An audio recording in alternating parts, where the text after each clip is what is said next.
The fear thing that you just spoke about is a little bit triggering for me. And the reason why it's triggering for me, it's because it seems like in some of these spaces, you have to fit a particular demographic to be allowed to be fearful, right? So you're afraid because someone looks different from you.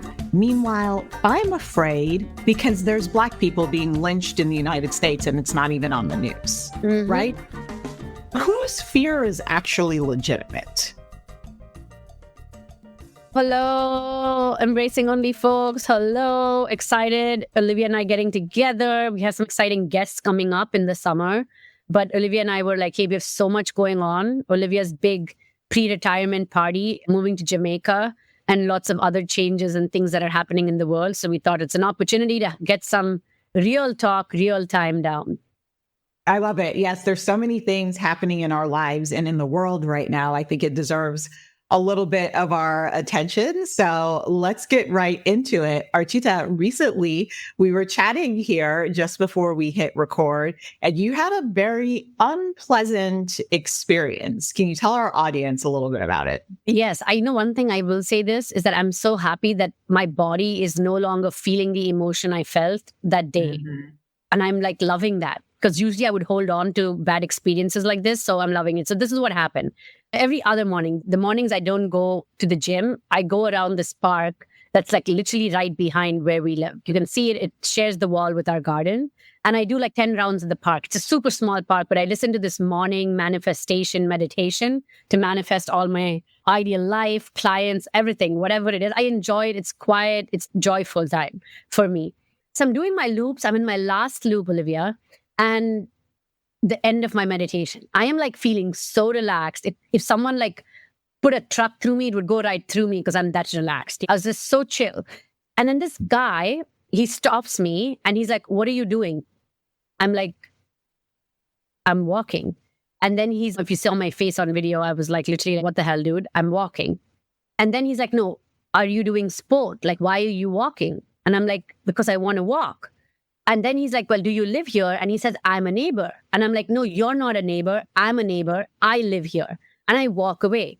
And for some context, in that area where the guy stopped me, he's security or something, says security detail. So we have a daycare that's recently been converted into a Jewish daycare. And in Germany, because of its history, it's absolutely crazy history. Any place for Jewish folks, like the synagogue or any place of worship or place of gathering or a school, is always protected with security, which rightly so with the madness that has transpired in its history. So there are two policemen, fully clothed, dressed policemen, and then every place there are two plainclothes policemen. Okay. And so they stand there, and they're not police that belong to the German police. They belong to the Jewish police. Okay.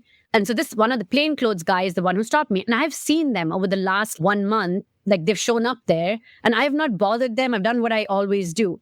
And so I can imagine, Olivia, I was like upset. I was so upset because I felt so violated. It felt really ridiculous. I'm in my gym clothes with headphones on, nothing, not bothering a bloody soul, doing my laps. And then I come home, I talk to my husband, like Mr. Fritz, and I'm just like, blah, blah. And then I see this guy standing right outside again. So I'm like, Dave, will you go talk to him? So Dave goes, talks to him, and he tells David that, so Dave's like, why the heck did you stop my wife and tell her blah, blah, blah? What were you trying to do? What was your purpose? And he's like, well, I'd not seen her before and she looks suspicious. And when Dave said that, like next level madness, I look suspicious for walking in my head with my headphones, with my workout clothes in my body, in my neighborhood.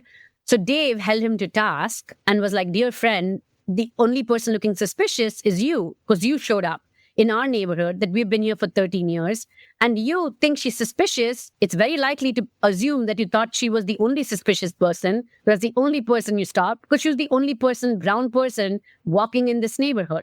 And he did not even backtrack. Nothing.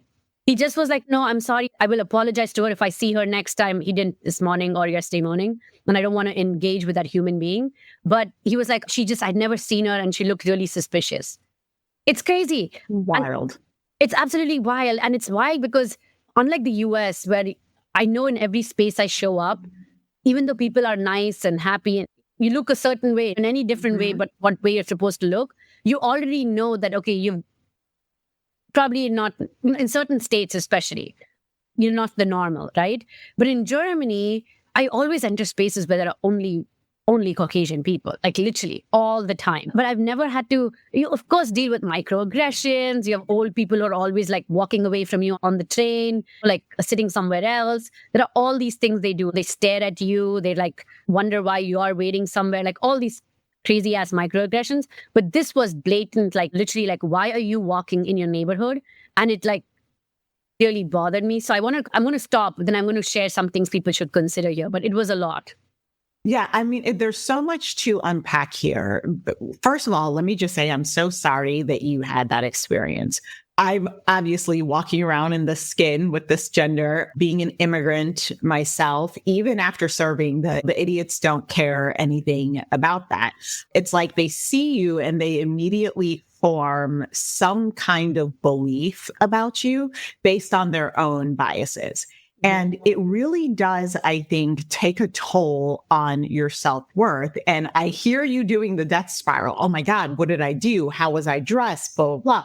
And it's like this horrible human being makes you question your own humanity, makes you evaluate your own existence when it's not your problem to have to analyze, right?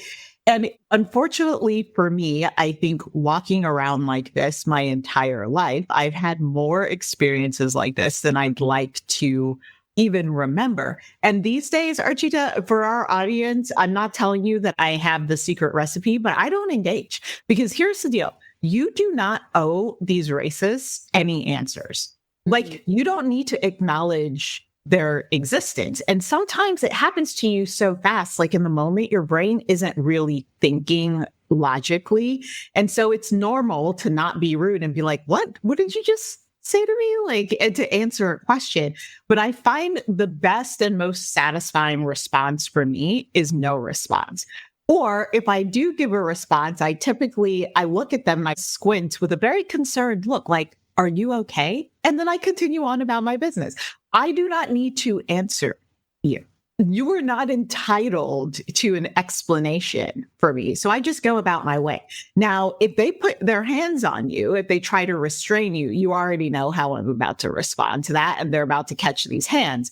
But short of that, you don't owe these people any answer. And for anyone out there that may have had an experience like this, and especially in the climate that the states are in right now, if you've had something recently happen to you, do not engage. Don't engage. Either don't engage, or if it's time to pick a fight for your life. But I prefer the don't engage path because you don't owe these horrible, despicable humans any interaction at all.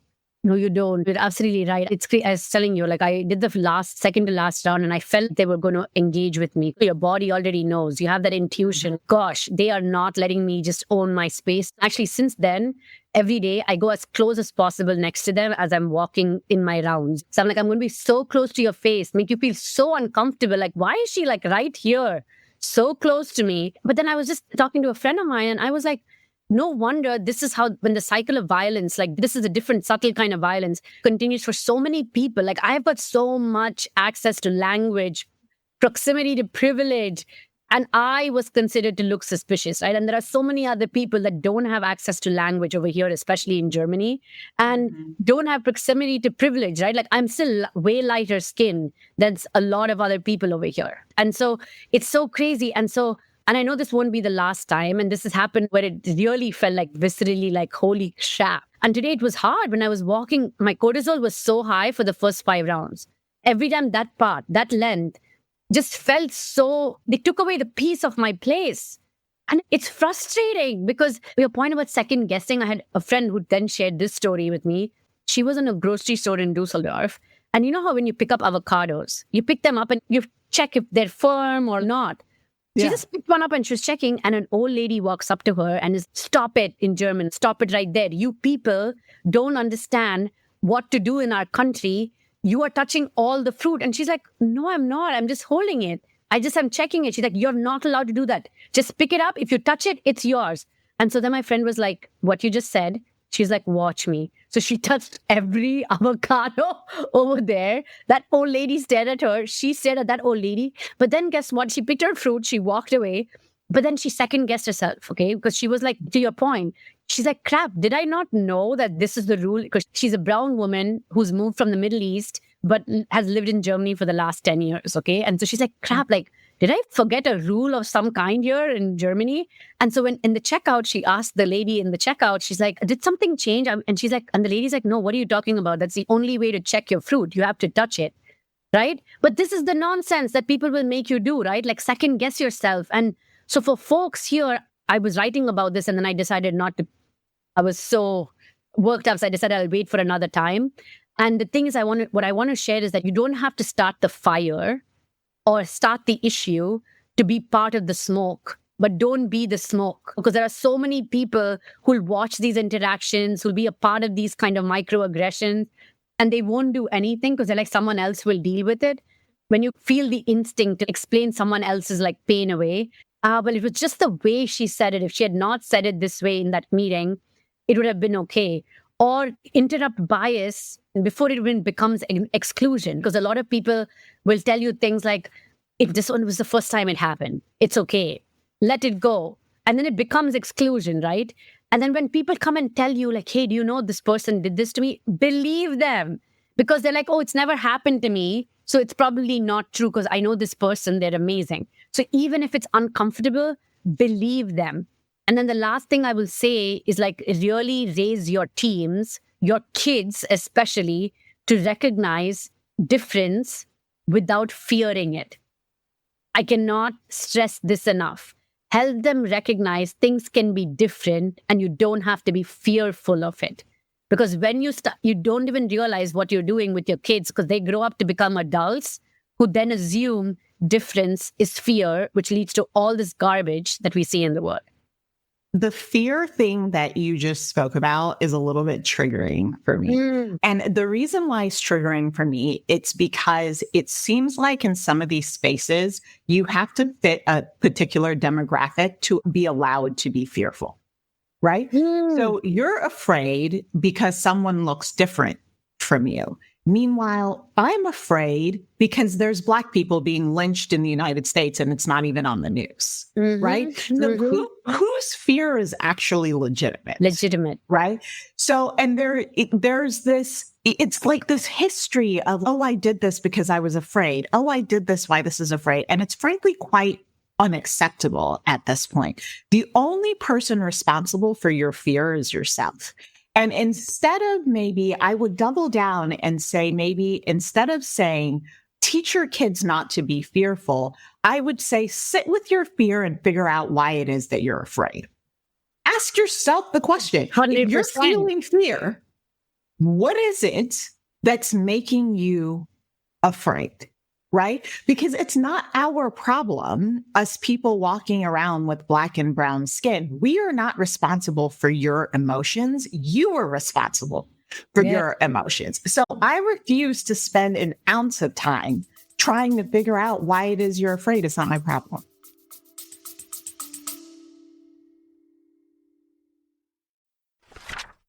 Hi, everyone. My name is Olivia Cream. If you are a corporate girly and you are struggling, you're feeling stuck, maybe you're feeling underpaid, overqualified, you're struggling with your boss, or bigger yet, you're even trying to clearly articulate what it is that you want from your corporate career, I am the coach for you. So if you're ambitious and you've got goals to accomplish and you want to accomplish them quickly, check out my website, oliviacream.com. I would love to help you reach your goals. Hi, everybody. I'm Archita Fritz, your other host of the Embracing Only podcast. If you're ready to leave corporate or you've changed a couple of corporate jobs and want to start a profitable side brilliance, you've made the decision, but you feel unsure of the next steps, here's how I can help you. I can guide you through a successful transition to entrepreneurship to help turn those ideas into profit. So reach out to me on LinkedIn or visit me on architafritz.com to accelerate your empowered transitions. Now, back to the episode.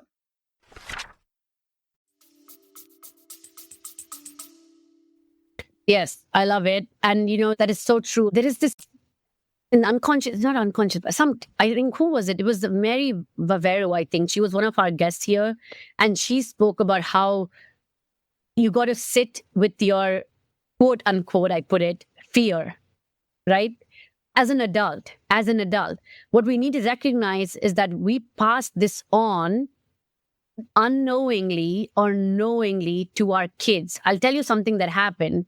We're watching, or we don't even pass it on. They assume certain things because kids start reasoning themselves because they see people of a certain kind of people are not treated well. So they're like, oh, our jobs is to help them understand, well, okay, how are you going to use your privilege to help change that situation in the future? So, I've had so many moments, and of all these things I talk, right? I have to teach at home so much every single day, right?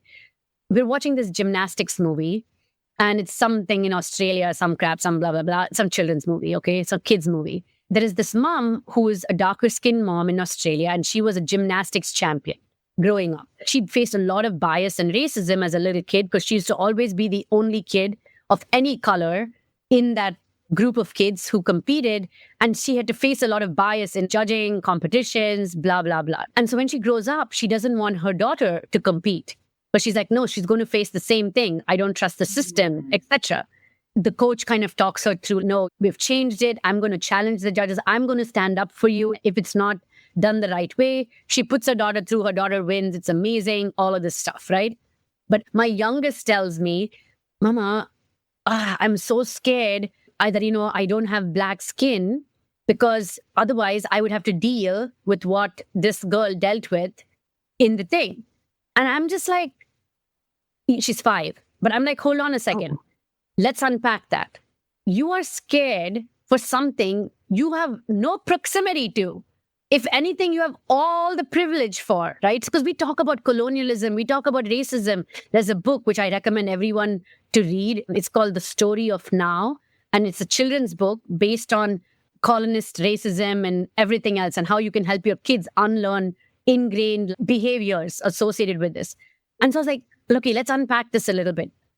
I can't remember the exact language she used. She's like, oh, I'm so scared. Like if I had darker skin, I wouldn't be able to get to do all these things. So I'm like, okay, think about all your, she has 4 friends, and it's just really sad. I can only count 4 on one hand. But anyway, 4 friends who have different shades of brown and all the way through. And I'm like, how does Noah feel? How does Kinaya feel? How does this person feel? What are you doing in this moment to help understand? Because I can't use the word privilege because she doesn't understand what the hell privilege even means. But how do you unpack this for yourself to not be scared about what the repercussions of someone in that skin could be like, but understand from where you are at, how you can help them not have to experience it, whatever that is, because you now understand what they experienced just because they were born in something they didn't have a choice in. They had zero choice in this matter, and they were born into this. And so we're like, and it's an interesting, it was a very interesting moment because I didn't even have a lot of language. And I was like, what the heck? Why is my child saying this? But I realized is that our kids are having these thoughts, right? They're seeing inconsistencies in how people talk to people, and they're interpreting it in their head. And then that dissonance, if someone doesn't talk them through it, becomes fear as they grow up. And that's where I'm just like, have those conversations today. First of all, watch movies that give you a chance to have those conversations, or engage in stories, whatever the heck it is. Go engage yourself, especially when you live in a very Eurocentric environment like we do. Go be in stories and places and spaces where you are the only, for instance. Like my kids here have the privilege of not being the only, right? How can we put them in spaces where they are the only to experience, well, okay, this is what it feels like, and here's how I can show up. But I'd love to hear your thoughts, Olivia. I just went on the big monologue there. I think your monologue is deserving because we all process these things differently. And whether you believe it or not, your body's still processing it. These incidents, unfortunately, don't leave us as quickly as we would hope they do. And even if you're in a space where this happens a lot, you might get a little numb to it, but your body's still trying to figure out how to process it. So I frankly agree with your take, Archita. And now living in Jamaica, it's become so readily apparent to me how high of alert I used to walk around in America, right? Like I didn't even realize I was on high alert until the threat, if you will, was gone. And I was now in a space with majority people that look like me, and my body could relax because now my belief is I'm not going to have these same interactions. And I haven't had these same interactions. And so my body is starting to relax and I'm starting to decompress. And I'm like, wow, it was literally yesterday I said to my husband, I didn't even realize how on edge I was just about leaving the house and going about my normal business because I'm just so prepared to have something shitty happen to me. And so these incidents also, like these people that you have these interactions with out on the street, they also wear suits. They also sit in boardrooms. They're also managers. They're also peers in the workplace. And I was having a conversation yesterday, actually, with a friend of mine, Rachel Buck, that we work together. And Rachel is a Jew. And so she's had her own version of these experiences. And we really had a good conversation about how these things show up. And Rachel's also an HR leader. So we have an intersection there. And what we talked about is as an HR leader, specific to leadership in general, I think you will see these very same situations play out in the boardroom. You will see these inconsistencies in managers in your organization. And to your point, I think we owe it to our people when we see things like this happening to call it out.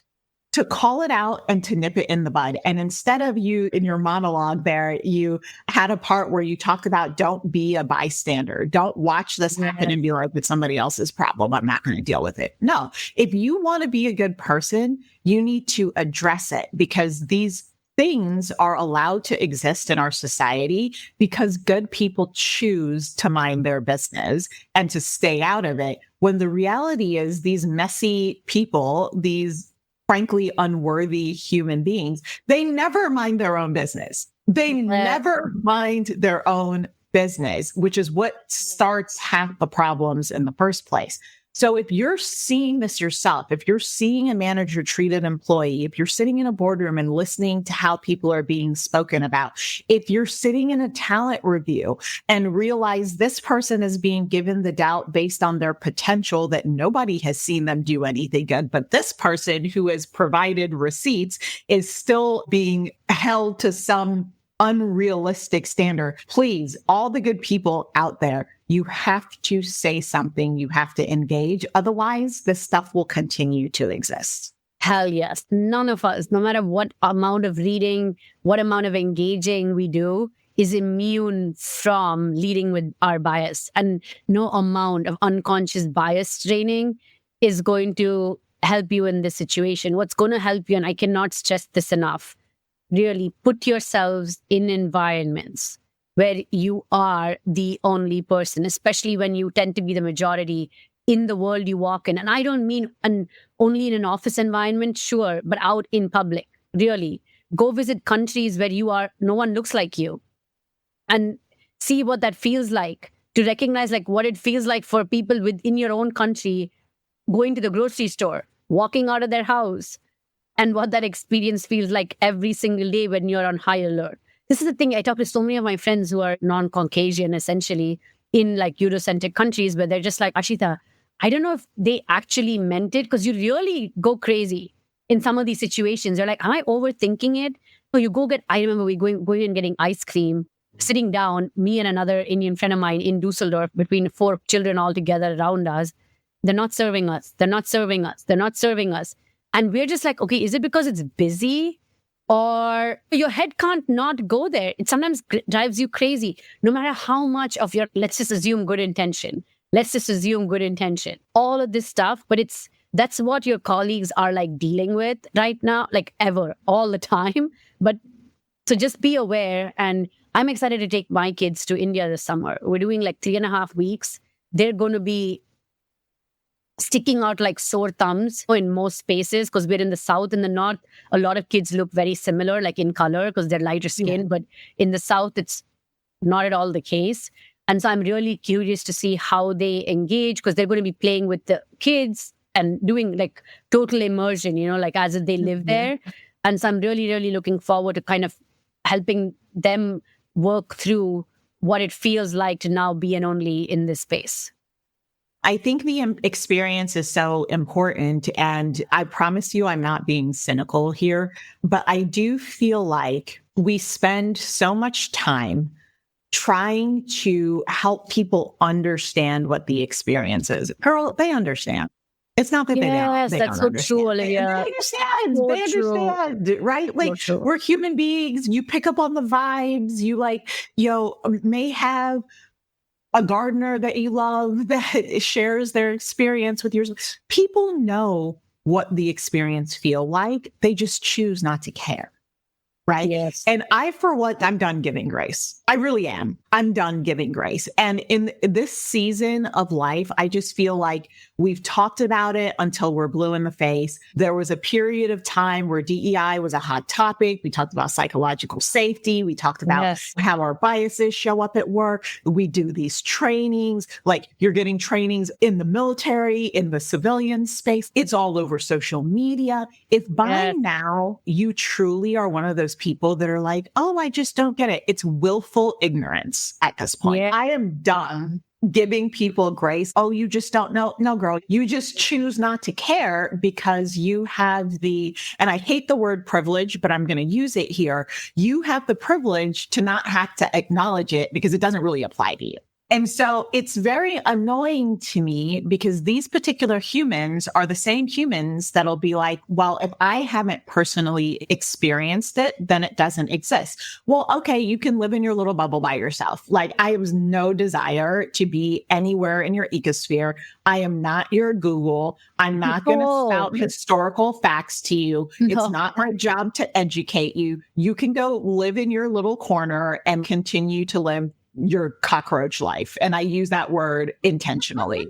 If that's how you want to live, God bless. Like, I am done trying to convince people that these experiences are real, that these things happen, and people just need to be better humans. If you don't know it by now, only God can help you because I'm tired. Yes. Yeah, 100%, 100%. And you're absolutely right. People know. So in any situation, if someone comes, your team member comes and says, I experienced this, listen to that first thing that you felt. That intuition is right. You know what that feeling is. Go unpack it, no matter who that person is, even if it's your husband, your child, your whatever. It's a moment to learn, to help, to change and stand up and not just be a passive bystander in many different ways. And it's all these, right? It's all these small cuts we talk about, death by 1,000 cuts, like just living in the bodies that we are. And right now, people are navigating so much internally that you cannot see up on the surface. So seriously, folks, we got to be better. We got to do better. That's like our short episode for this time. It's all we have time for, right, Olivia?